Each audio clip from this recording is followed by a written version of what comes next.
Hello students, good morning to all of you, and let's start the next concept related to the properties of the fluid, that is the surface tension. Surface tension. Okay. So surface tension he फ्लुइड्सची particularly लिक्विड्सची एक very important property आहे. Okay, लिक्विडची very important property आहे, that is surface tension. आता हे surface tension म्हणजे काय असतं लक्षात घ्या. Surface tension is the property of the liquid surface. It is the property of, म्हणजे ही सरफेस प्रॉपर्टी आहे, म्हणजे लिक्विडच्या आतमधली प्रॉपर्टी नाहीये, तर ही सरफेसची प्रॉपर्टी आहे. And it is the property of liquid surface due to which it behaves like a stretched elastic membrane. लक्षात घ्या, it is property of liquid surface. It is property of liquid surface due to which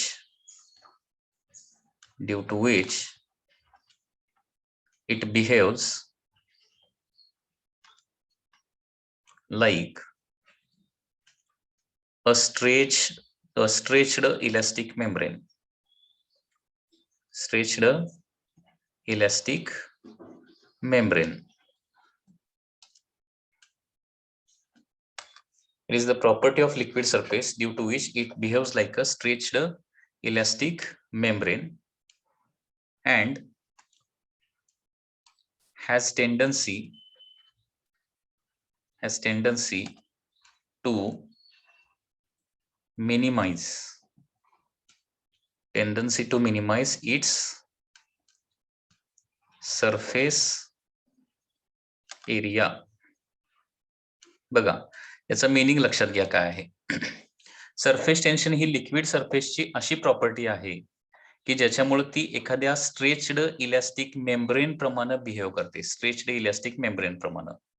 okay, आणि या प्रॉपर्टीमुळे काय असते, liquid सरफेसला आपला surface area minimise करायची, आपला सरफेस एरिया मिनिमम ठेवायची टेंडन्सी असते. याचा मीनिंग लक्षात येतोय का बघा. स्ट्रेच्ड इलास्टिक मेम्ब्रेन म्हणजे काय, ताणलेला रबरी पडदा. एखादा रबरी पडदा तुम्ही एका फ्रेमवर ताणलेला असेल, सपोज ही एक अशा प्रकारे रेक्टँग्युलर किंवा सर्क्युलर फ्रेम घेऊया आपण.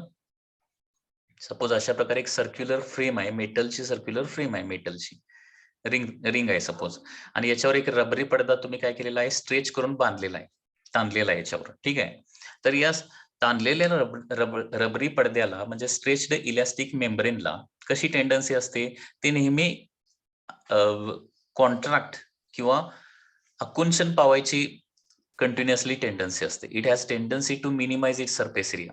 Okay, it has always tendency to contract. आपला सरफेस एरिया मिनिमाइज करायची टेंडन्सी असते. आणि सेम टेंडन्सी लिक्विड सरफेसला देखील असते. लिक्विड सरफेस एका ताणलेल्या रबरी पडद्याप्रमाणे असतो. जसा ताणलेला रबरी पडदा स्ट्रेच्ड इलास्टिक मेम्ब्रेन आपला सरफेस एरिया कमी करायचा प्रयत्न करत असते, आकुंचन किंवा कॉन्ट्रॅक्ट व्हायचा प्रयत्न करत असते, त्याच पद्धतीने लिक्विड सरफेस देखील आपला सरफेस एरिया मिनिमाइज करायचा प्रयत्न करत असते.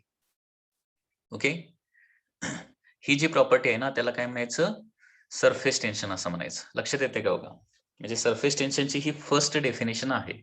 Surface tension is the property due to which liquid surface always tries to minimize its surface area.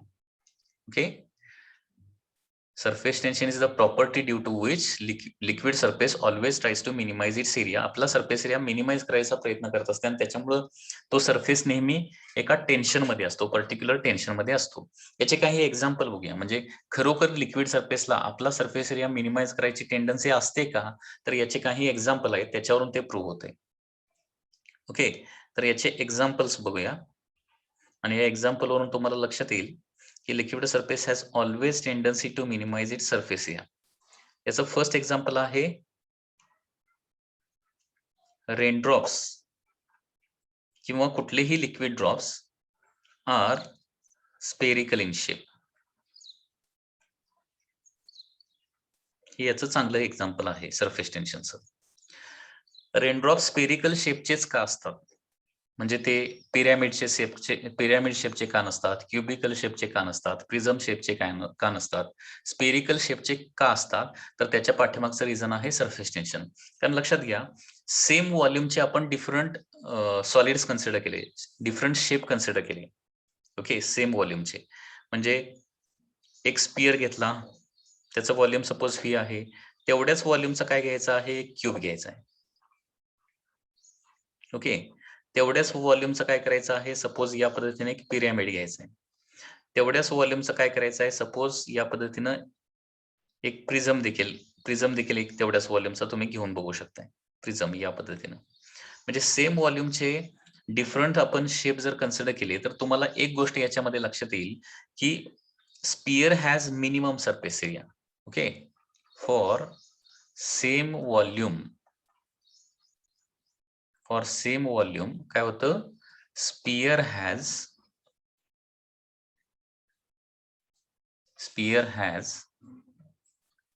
Smallest surface area.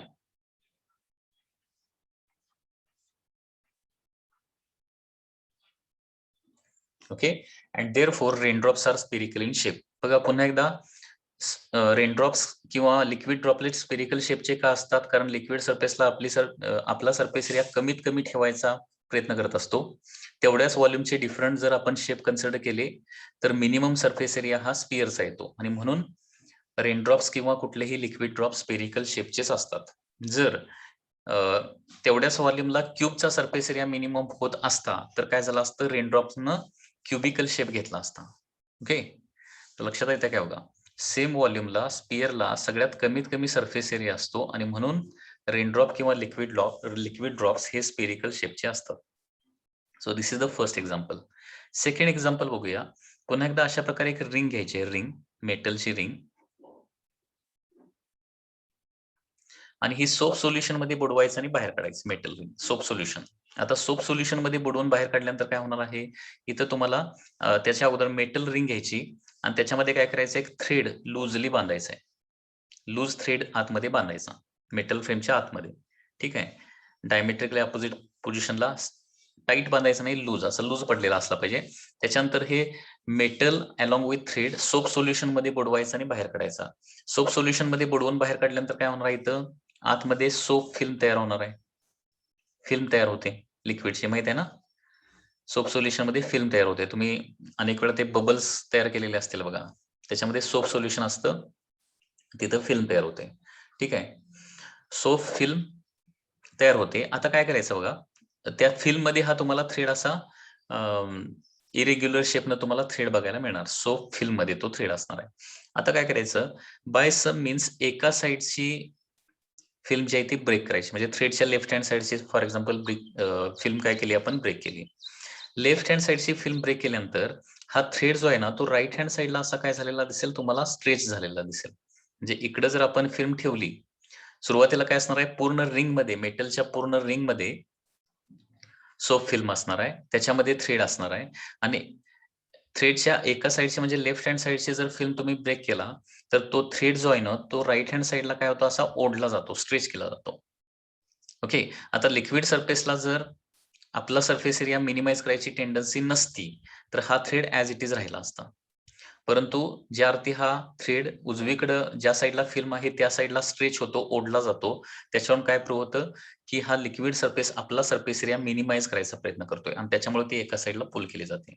हे दुसरे एक्सपेरिमेंटल एक्झाम्पल आहे की ज्याच्यावरून हे प्रूव्ह होतं की लिक्विड सरफेस आपला सरफेस एरिया मिनिमाइज करायचा प्रयत्न करत असतो, किंवा तो एका स्ट्रेच्ड इलास्टिक मेम्ब्रेन प्रमाणे बिहेव करतोय. थर्ड एक्झाम्पल, आपण पेंट ब्रश घेतला, paint brush.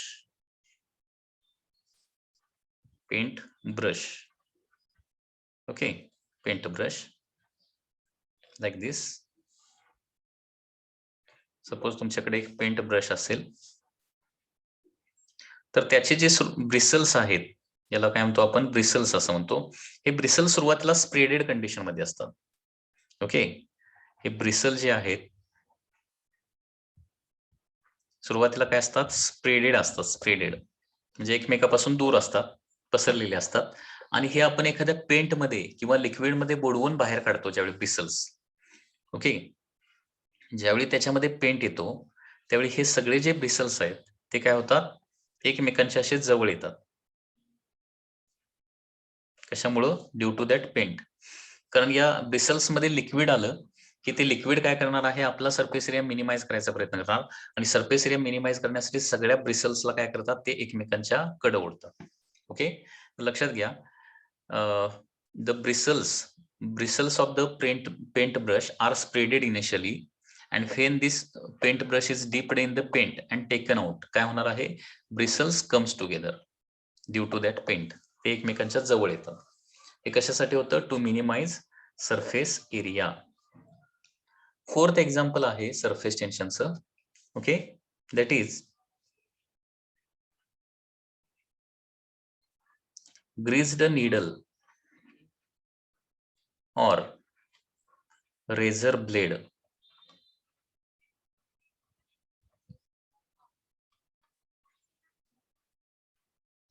placed on water surface can float. लक्षात घ्या. समजा निडलला काय करायचंय, थोडासा ग्रीस लावायचा किंवा ऑइल लावायचं, जेणेकरून काय होणार नाही, वॉटरमुळे ते ओलं होणार नाही, चिकटणार नाही वॉटर त्याला. ठीक आहे, किंवा रेझर ब्लेडला देखील थोडासा ग्रीस लावायचा आहे आणि ते लिक्विड सरफेसवर आपण जेंटली स्लोली जर ठेवलं, आता ह्याचं जनरली आर्किमिडीज प्रिन्सिपल काय आहे, काय सांगतं, किंवा लॉ ऑफ फ्लोटेशन काय सांगतो, की सॉलिडची डेन्सिटी जास्त असेल तर ते त्याच्यामध्ये बुडतं, सॉलिडची डेन्सिटी लिक्विड पेक्षा जास्त असेल तर ते बुडणार आहे. नीडल असू दे किंवा ब्लेड असू दे, ते मेटल पासून बनलेलं असतं. मेटलची डेन्सिटी वॉटरपेक्षा जास्त असते, त्याच्यामुळे ते रेझर ब्लेड किंवा नीडल आपण सरफेसवर ठेवली तर ती बुडायला पाहिजे, परंतु ती बुडत नाहीये, लक्षात घ्या. ओके, ती बुडत नाही. आणि हे कशामुळे होतं? Due to surface tension. म्हणजे फॉर एक्झाम्पल, हे एक नीडल आहे सपोज, किंवा अशा प्रकारे एक थिन रॉड आहे. ऍक्च्युअली तो डायमीटर खूप कमी असणार आहे, कन्व्हिनियन्स साठी आपण असं दाखवलेलं आहे. सरफेसवर ठेवल्यानंतर जिथं आपण ठेवलंय ना, त्या ठिकाणी एक स्मॉल असं डिप्रेशन लिक्विड सरफेस मध्ये क्रिएट होतं, लाईक दिस. स्मॉल डिप्रेशन जे आहे ते काय होणार आहे, असं सरफेस मध्ये क्रिएट होतं आणि ती नीडल जी आहे ती त्या सरफेसवर काय होते, हा वॉटर सरफेस आहे, त्याच्यावर काय झालेली आहे, नीडल ही फ्लोट झालेली असणार आहे, फ्लोट होते. लक्षात घ्या. आता हे हे हे जे डिप्रेशन प्रोड्यूस होते ना, या डिप्रेशन मुळे काय होतो, अपवर्ड डायरेक्शन एक फोर्स क्रिएट होतो आणि अपवर्ड डायरेक्शन क्रिएट झालेला फोर्स काय करतो, या नीडलच्या वेटला काय करतो, बॅलन्स करतो. पण हे कधी शक्य आहे, अपवर्ड फोर्स कधी क्रिएट होतो, या लिक्विड सरफेसमध्ये टेन्शन असेल तर. हे टेन्शन जे आहे ना, ते सरफेसला टँजेन्शियल असतं. म्हणजे लिक्विड सरफेसमध्ये असणारं जे टेन्शन आहे ना, ते टेन्शन काय करतं, अपवर्ड डायरेक्शन ऍक्ट होतं. हे जे टेन्शन आहे ते अपवर्ड डायरेक्शन ऍक्ट होतं आणि त्याच्या वेटला काय करतं, बॅलन्स करतं. ओके, आणि अशा प्रकारे काय होतं, grease the needle can float over the water surface. त्याचबरोबर अनेक वेळा insects like mosquito can stay over water surface, stay on water surface. Insects can stay on water surface. Insects जे आहे ते वॉटर सरफेसवर स्टे करू शकतात, थांबू शकतात. आणि हे कशामुळे होतं, it happens due to the surface tension. The once again बघा, अनेक वेळा तुम्ही जर इन्सेक्ट एखाद्या वॉटर सरफेसवर जर बसलेला तुम्ही बघितलेला असेल तर तिथं देखील जिथं त्या इन्सेक्टचे लेग्स असतात ना, इन्सेक्टचे लेग, त्या ठिकाणी तुम्हाला स्मॉल डिप्रेशन प्रोड्यूस झालेलं दिसेल. Suppose this is a insect. Okay, अशा प्रकारे एक इन्सेक्ट आहे आणि हे त्याचे लेग्स आहेत आणि हा वॉटर सरफेस असेल तर वॉटर सरफेस जिथं त्याचे लेग्स आहेत तिथं तो वॉटर सरफेस तुम्हाला असा डिप्रेस्ड झालेला दिसणार आहे, लाईक दिस. आणि या डिप्रेशन मुळे काय होतं, सरफेस टेन्शन जे आहे ते अपवर्ड डायरेक्शन ऍक्ट होतं आणि त्याच्या त्या इन्सेक्टचं जे वेट डाऊनवर्ड डायरेक्शन वेट आहे त्याला काय करतं, बॅलन्स करतं. अँड देअरफॉर काय होणार आहे, insects can stay on the water surface. म्हणजे पुन्हा एकदा वॉटर सरफेस मधलं टेन्शन असलं तर ते टेन्शनचं काय होणार आहे, अपवर्ड डायरेक्शन काय होणार आहे, फोर्स क्रिएट होणार. अदरवाईज तो इन्सेक्ट देखील त्याची डेन्सिटी देखील वॉटरपेक्षा जास्त असते, अदरवाईज ते काय झालं असतं, ते वॉटरमध्ये बुडालं असतं. आणि अनेक वेळा म्हणून तुम्ही बघितलेलं असेल की हे मॉस्किटो जे आहेत ते वॉटर सरफेसवर स्टे करू नयेत याच्यासाठी काय करतात, त्याच्यावर केरोसिन काय केलं जातं, स्प्रिंकल केलं जातं वॉटर सरफेसवर. केरोसिन स्प्रिंकल केलं की काय होतं माहिती आहे ना, ते सरफेस टेन्शन कमी होतं. सरफेस टेन्शन कमी झालं की तेवढा अपवर्ड फोर्स क्रिएट होत नाही आणि अपवर्ड फोर्स क्रिएट होत नसल्यामुळे इन्सेक्ट जे आहेत त्याच्यावर थांबू शकत नाही, ते बुडतात वॉटरमध्ये. आणि म्हणून ते केरोसिन जे आहे ते वॉटर सरफेसवर स्प्रिंकल केलं जातं. Okay, so these are a number of example की ज्याच्यामधून हे प्रूव्ह होतं की लिक्विड सरफेसला, वॉटर सरफेसला, लिक्विड सरफेसला काय असतं, टेन्शन असतं, सरफेस टेन्शन असतं. आणि ते सरफेस टेन्शन काय करत असतं, त्या लिक्विडच्या सरफेस एरियाला मिनिमाइज करायचा नेहमी प्रयत्न करत असतं. It has always tendency to minimise it surface area. Okay, आणि त्याच्यामुळे काय होऊ शकतं, त्या सरफेसमध्ये आपण स्मॉल डिप्रेशन प्रोड्यूस केलं, छोटासा खड्डा आपण प्रोड्यूस केला, तर ते surface tension upward direction act होणार आणि त्याच्यावर ठेवलेल्या वेटला काय करू शकतात, ते बॅलन्स करून ते जे वेट आहे ते सरफेसवर फ्लोट होऊ शकतं सरफेस टेन्शनमुळे. लक्षात आलं? तर surface tension is the property of liquid surface. Liquid सरफेसची ती प्रॉपर्टी आहे due to which it behaves like a stretched elastic membrane and due to which it always tries to minimize its surface area. ठीक आहे. आता हे surface tension व्यवस्थित आपल्याला understand करण्यासाठी इथं सरफेस टेन्शन म्हणजे सरफेस टेन्शनचे रिलेटेड काही इम्पॉर्टंट टर्म्स आहेत, त्या टर्म्स आपल्याला अंडरस्टँड करणं आवश्यक आहे. तर त्याच्यामध्ये फर्स्ट टर्म आहे दॅट इज इंटरमॉलिक्युलर फोर्स. म्हणजे काय? तर इंटरमॉलिक्युलर फोर्स म्हणजे काय असतं, तर it is the force of attraction between molecules of the substances. म्हणजे सेम सबस्टन्सचे मॉलिक्युल असू देत, नाहीतर डिफरंट सबस्टन्सचे मॉलिक्युल असू देत, ते मॉलिक्युल एका ठराविक डिस्टन्सच्या आतमध्ये आल्यानंतर ते एकमेकाला अट्रॅक्ट करायला चालू करतात आणि त्याला काय म्हणतो आपण, इंटरमॉलिक्युलर फोर्स असं म्हणतो. ओके, सो इंटरमॉलिक्युलर फोर्स म्हणजे काय असतं, फोर्स ऑफ अट्रॅक्शन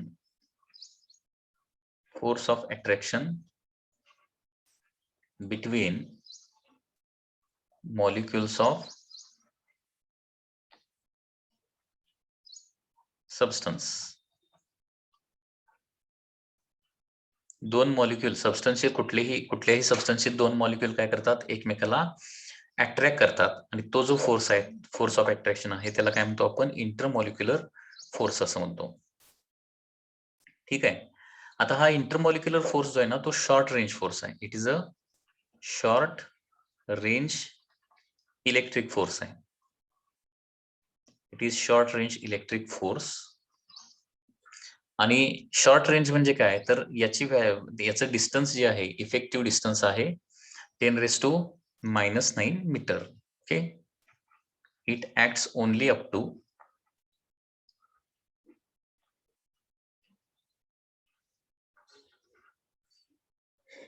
10⁻⁹ मीटर. म्हणजे दोन मॉलिक्यूल जे आहेत त्यांच्यामधलं डिस्टन्स 10⁻⁹ मीटर किंवा त्याच्यापेक्षा कमी असेल तर ते एकमेकाला अट्रॅक्ट करतात. दोन मॉलिक्यूल मधलं डिस्टन्स याच्यापेक्षा जास्त झालं तर ते एकमेकाला अट्रॅक्ट करू शकत नाही. म्हणजे दोन मॉलिक्यूल मध्ये इंटरमॉलिक्युलर फोर्स क्रिएट होण्यासाठी त्यांच्यामधलं सेपरेशन एवढं किंवा याच्यापेक्षा कमी असलं पाहिजे. ओके, इंटरमॉलिक्युलर फोर्सचे दोन टाईप आहेत. Okay, types of intermolecular force. First आहे that is cohesive force and second is the adhesive force. Cohesive force and the adhesive force. आता कोहेसिव्ह फोर्स म्हणजे काय असतं, तर force of attraction between molecules of the same substance.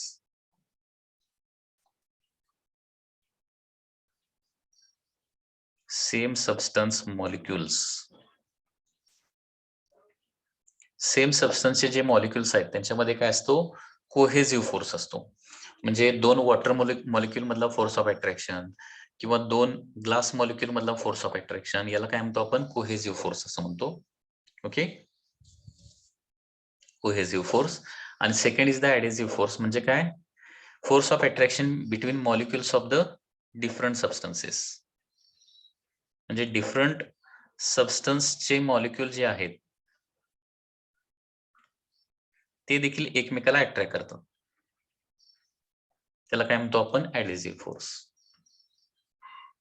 Okay, example जर द्यायचं झालं, चॉकचे 2 molecule, okay, chalk मधल्या 2 molecule मध्ये फोर्स ऑफ अट्रॅक्शन असणार आहे, त्याला काय म्हणणार आपण, कोहेसिव्ह फोर्स असं म्हणणार आहे. ठीक आहे, एक्झाम्पल द्यायचं झालं तर चॉकच्या 2 मॉलिक्यूल मध्ये जो फोर्स ऑफ अट्रॅक्शन असणार आहे त्याला कोहेसिव्ह फोर्स असं म्हणणार. आणि त्या कोहेसिव्ह फोर्स मुळे काय आहे, त्या चॉकला डेफिनेट साईज आणि शेप आहे. कोहेसिव्ह फोर्स हा काय असतो, सॉलिड मध्ये सगळ्यात स्ट्रॉंगेस्ट असतो, लिक्विड मध्ये कमी असतो आणि गॅसेस मध्ये त्याच्यापेक्षा कमी असतो. आता ज्यावेळी आपण चॉकच्या साहाय्याने ब्लॅकबोर्डवर लिहितो त्यावेळी चॉकचे मॉलिक्यूल बोर्डच्या मॉलिक्यूलला काय करतात, चिकटून बसतात आणि म्हणून ते काय होतं, आपण म्हणूनच काय करू शकतो, चॉकच्या साहाय्याने आपण ब्लॅकबोर्डवर लिहू शकतो. तर हा ऍडेसिव्ह फोर्स जर नसता तर चॉकचे मॉलिक्यूल कधीही बोर्डच्या मॉलिक्यूलला स्टिक झाले नसते आणि आपण लिहूच शकलो नसतो.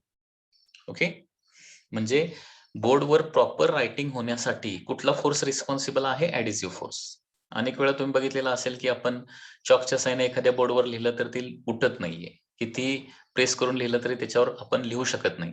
हे कशामुळे होत असणार आहे, ऍडेसिव्ह फोर्स तिथं नसणार आहे. ओके, लक्षात येत आहे. तर attraction between molecules of the chalk and molecules of the blackboard, this is the adhesive force.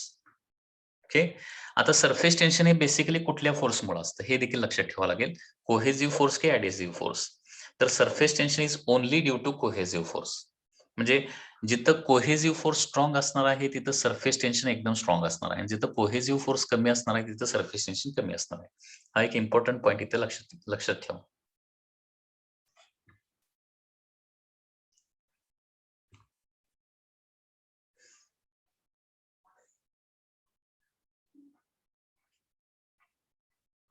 Surface tension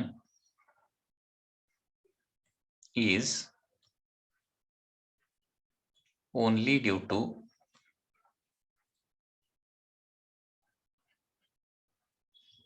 cohesive force. Surface tension हे कशामुळे असणार आहे, ड्यू टू कोहेसिव्ह फोर्स असणार आहे. म्हणजे when cohesive force is more, surface tension is more. When cohesive force is less, surface tension is less. Okay, surface tension is more when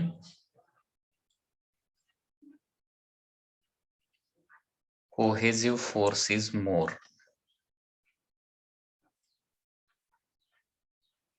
and vice versa.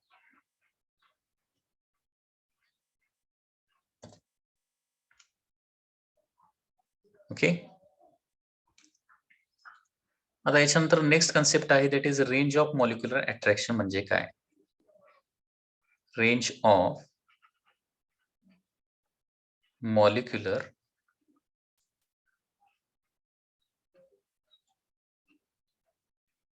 Attraction. Range of molecular attraction.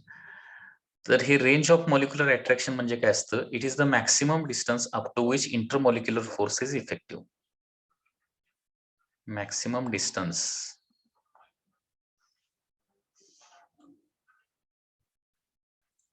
up to which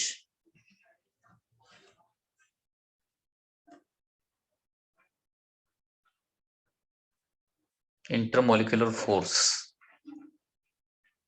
is effective. Okay, म्हणजे हे distance किती असणार आहे, आताच मी त्याची value दिलेली आहे, that is 10⁻⁹ metre. कारण 2 मॉलिक्युल मधलं डिस्टन्स याच्यापेक्षा जास्त झालं तर काय होतात, ते एकमेकाला अट्रॅक्ट करू शकत नाही. Okay, so range of molecular attraction असतं 10⁻⁹ मीटर. सरफेस टेन्शन आपल्याला स्टडी करण्यासाठी आणखी एक इथे इम्पॉर्टंट प्रॉपर्टी आपल्याला इम्पॉर्टंट टर्म आपल्याला स्टडी करावं लागेल. प्रॉपर्टी नाही, it is only a term. Okay, that is sphere of influence. म्हणजे काय, स्पियर ऑफ इन्फ्लुएन्स. तर हा स्पियर ऑफ इन्फ्लुएन्स म्हणजे काय असतं बघा, it is an imaginary sphere असणार आहे. Okay, drawn around any molecule. Okay, it is an imaginary sphere. It is an imaginary sphere drawn around the molecule. म्हणजे एका मॉलिक्यूल भोवती काढलेला हा का आहे, एक इमॅजिनरी स्पियर आहे, with molecule at the centre, हा मॉलिक्यूल जो आहे तो ऍट द सेंटर असणार आहे, and radius equal to range of molecular attraction. म्हणजे रेंज ऑफ मॉलिक्युलर अट्रॅक्शन म्हणजे 10⁻⁹ मीटरची रेडियस घ्यायची आणि मॉलिक्यूल सेंटर घेऊन त्या मॉलिक्यूल भोवती काय करायचं, एक स्पियर काढायचं आहे, आणि यालाच काय म्हणायचं, स्पियर ऑफ इन्फ्लुएन्स असं म्हणायचं. आता या स्पियर ऑफ इन्फ्लुएन्स आपण का काढतो, याचं इम्पॉर्टन्स काय आहे, तर लक्षात घ्या, हा जो सेंटरचा मॉलिक्यूल आहे याला कुठले मॉलिक्यूल अट्रॅक्ट करतात, तर या स्पियर ऑफ इन्फ्लुएन्स मध्ये असणारेच मॉलिक्यूल फक्त अट्रॅक्ट करू शकतात. कारण स्पियर ऑफ इन्फ्लुएन्सच्या बाहेरचा मॉलिक्यूल आपण जर कन्सिडर केला, तर तो बाहेरचा मॉलिक्यूल आणि सेंटरला असणारा मॉलिक्यूल यांच्यामधला डिस्टन्स काय असणार आहे, more than range of molecular attraction असणार, आणि तो त्याला अट्रॅक्टच करू शकणार नाही. म्हणजे थोडक्यात स्पियर ऑफ इन्फ्लुएन्सच्या साइन आपल्याला काय कळतं, सेंटरच्या मॉलिक्यूलला कुठले मॉलिक्यूल अट्रॅक्ट करतायत. लक्षात येते, म्हणजे स्पियर ऑफ इन्फ्लुएन्सच्या सेंटरला असणारा जो मॉलिक्यूल आहे त्याला फक्त स्पियर ऑफ इन्फ्लुएन्स मध्ये असणारेच इतर मॉलिक्यूल अट्रॅक्ट करू शकतात. स्पियर ऑफ इन्फ्लुएन्सच्या बाहेरचे मॉलिक्यूल अजिबात अट्रॅक्ट करू शकत नाहीत. म्हणजे कुठले मॉलिक्यूल अट्रॅक्ट करू शकतात, कुठले मॉलिक्यूल अट्रॅक्ट करू शकत नाहीत, हे आयडेंटिफाय करण्यासाठी आपण काय करतो, स्पियर ऑफ इन्फ्लुएन्स ड्रॉ करतो. So sphere of influence, it is an imaginary sphere having centre, centre कुठं असणार आहे, centre at molecule and radius equal to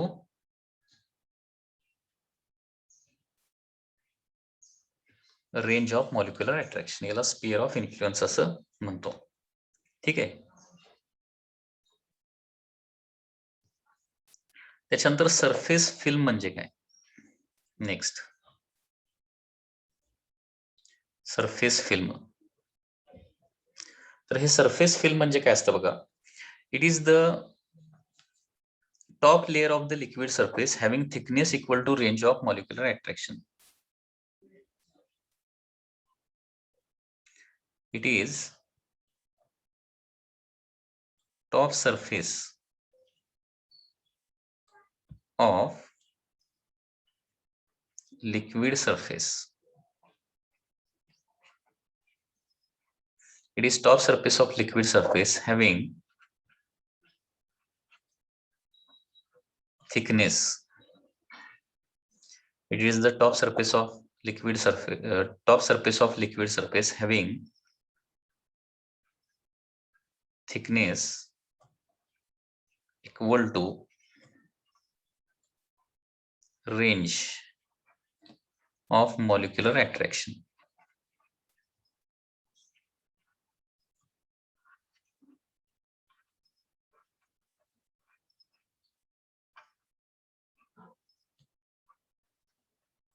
Is called as surface film. आता या सरफेस फिल्मला एक खूप इम्पॉर्टन्स आहे. ओके, सरफेस फिल्मचं इम्पॉर्टन्स काय आहे ते आपण पुढे बघणार आहे. ठीक आहे, म्हणजे अशा प्रकारे सपोज हा लिक्विड सरफेस असेल, लिक्विड सरफेस, ओके, याच्या खाली काय असणार आहे, लिक्विड असणार आहे. तर ही सरफेस फिल्म म्हणजे काय असणार आहे, या लिक्विड सरफेसचा टॉप लेअर असणार आहे. हा एक टॉप लेअर असणार आहे, हा एवढा लेअर फॉर एक्झाम्पल, ज्याच्यामध्ये लिक्विड तर डेफिनेटली असणारच आहे. ओके, लिक्विड सरफेसचा टॉप लेअर की ज्याचा थिकनेस इक्वल टू काय असणार आहे, range of molecular attraction.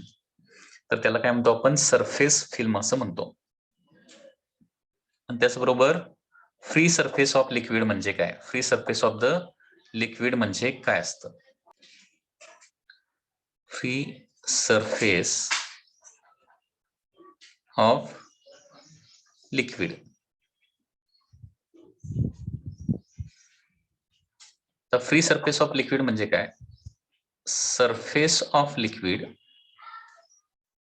surface of liquid which is free to air, free to air, or the surface of liquid which is in contact with air is called as free surface of liquid. Okay, so this is the definition of the free surface of the liquid. म्हणजे surface tension understand करण्याच्या अगोदर तुम्हाला या सगळ्याच्या गोष्टी, ह्या ज्या सगळ्या टर्म आहेत त्या व्यवस्थित अंडरस्टँड होणं आवश्यक आहे. ओके. आता हे सरफेस टेन्शन का प्रोड्यूस होत आहे त्याचं थोडंसं आपण डिस्कशन करूया. Why this surface tension is produced. आता लिक्विड सरफेसला आपला सरफेस एरिया मिनिमाइज करायची टेंडन्सी का असते त्याचं थोडंसं एक्सप्लेनेशन बघूया. Okay. Why liquid surface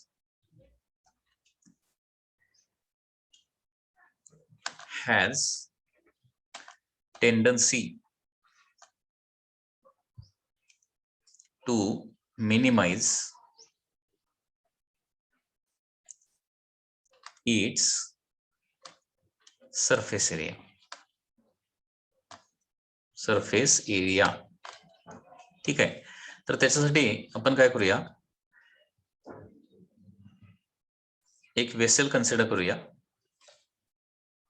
okay. या वेसल मध्ये काय आहे, लिक्विड आहे. ओके. लिक्विड आहे आणि ही काय आहे, दॅट इज सरफेस फिल्म आहे. This is the surface film. Okay. Surface film म्हणजे काय असतं, ज्याचा थिकनेस इक्वल टू काय असतो, रेंज ऑफ मॉलिक्युलर अट्रॅक्शन म्हणजे 10⁻⁹ मीटर एवढा असतो. आणि याच्यामध्ये काय करायचे, आपल्याला 3 मॉलिक्यूल कन्सिडर करायचे आहेत. Molecule A, molecule B and molecule C. Okay.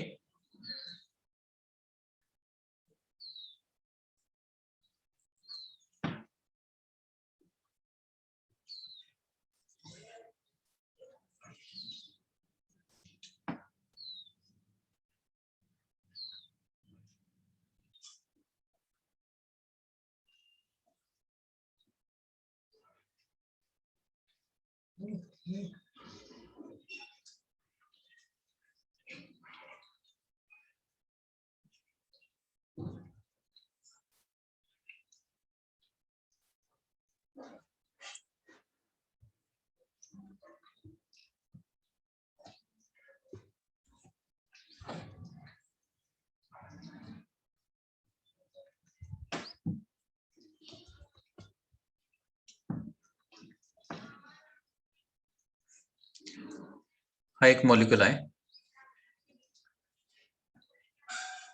This is the second molecule.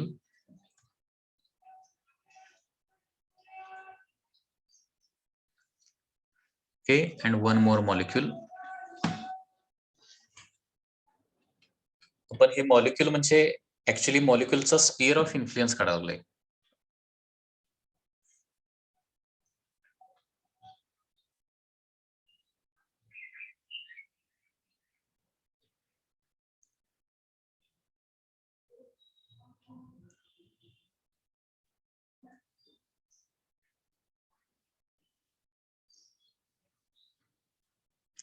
Okay.